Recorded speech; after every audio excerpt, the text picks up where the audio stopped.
My name's Gretchen. I have been serving on the YWCA board here in Walla for a few years now, and I have been fortunate because StoryCorps was able to visit YWCA Walla a couple of years ago and capture some important pieces of history, some stories, some archives, to just help us remember the hard work, the lasting legacy that has been taking place here in our precious community, taking care of women and children and families through the years. We're counting down to our 100th anniversary, and it's just amazing the growth that has taken place and all of the love and care that has happened here in our community. But just want to let you know that we still have work to do. For example, in 2009, 641 new victims of domestic violence accessed services at the YWCA, and 398 people filed protection orders through the help of the YWCA.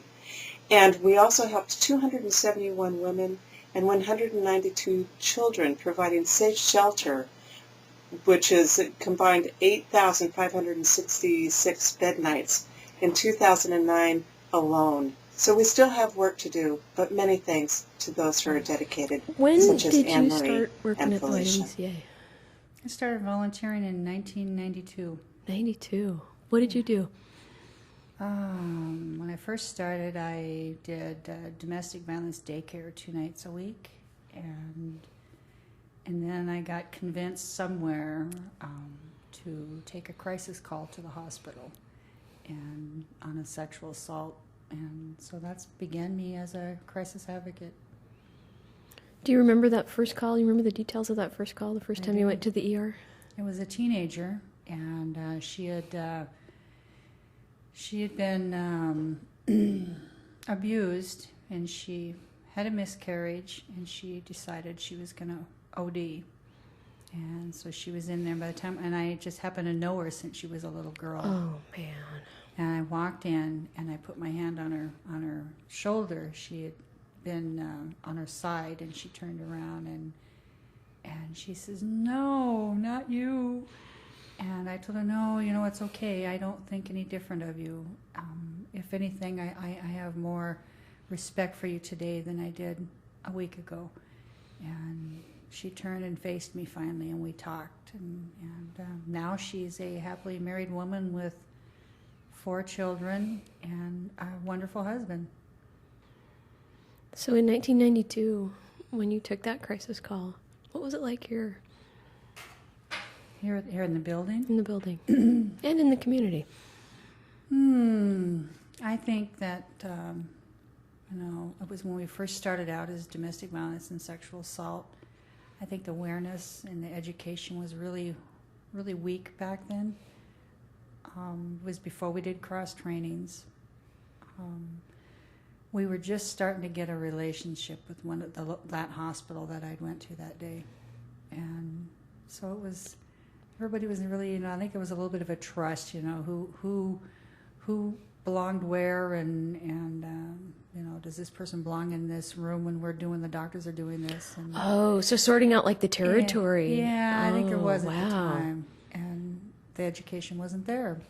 And the building was old here also. We didn't have, it wasn't really secure, had the old aluminum windows that you could put your hands on and lift up and slide them over the latches, and it was some pretty tough times on trying to keep people safe back then before remodeling. When I first came here, there was not a telephone upstairs. Well, there was the phone for the residents, but the staff didn't really have a phone and had to run up and down the stairs to answer the phone. And I remember everything was covered with linoleum, and the colors were just pretty hideous. Yeah, it was. And you had to patrol the halls at night. I did. I think the downstairs staff was really frustrated because it was so hard to get hold of us. And you had the buzzers in the room, the old buzzer boards. Oh, I totally forgot. Oh, my gosh, yes. Jean would push the buzzer, and what's that mean? What's that mean? And the residents went around, all, what's, that was a noise. I said, oh, Jean went down the front desk, and so they have to go out and call or go down to see what was going on. And yeah, that was the old buzzers, because it used to be, back in the day, it was In the 50s. yeah, so it had the old buzzers right inside the doorway. Oh my gosh. And so you'd have to push it to let Jean know that you heard the buzz, and then she would know that you were running down there. And it was a lot of running, a lot of cement steps, and a lot of god-awful linoleum.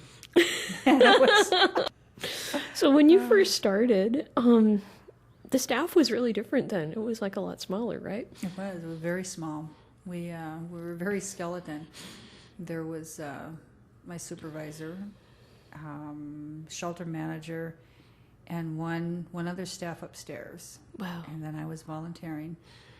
And downstairs there was Jean. There was there was only her at the front desk, and then it was just very skeleton. Wow. And now we have a wonderful crew. What do we have now? 6 upstairs working with client service. I think there's 6 or 7 of us up there now. So we do have a good And the 2 crew. on-call ladies? Mm-hmm. We do. So now I have days off and weekends off and holidays off. So instead of working them, so this has been a big blessing.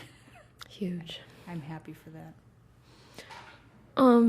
If you could tell the women that you have worked with over the years one thing, what would it be? Don't give up hope. No, there's always hope. I totally agree. Yeah, it's as long as you don't give up hope. And that goes for the people that are helping them too. If they think, God, why does she keep going back, or why does she do that to her children? Why does she keep putting her children? Keep telling her, keep reaching out, because if you don't, then there is no hope. Then we can't stop it if we don't try. If we don't put a foot forward. I can't imagine the YWCA without you, and I can't imagine you doing anything but what you're doing now. Does it feel like the job you were meant to do? I know it is. Thanks so much for doing this, Felicia. And thank you for Thank you. doing all that you do here. I'm glad to be here. I love being here. You're the best.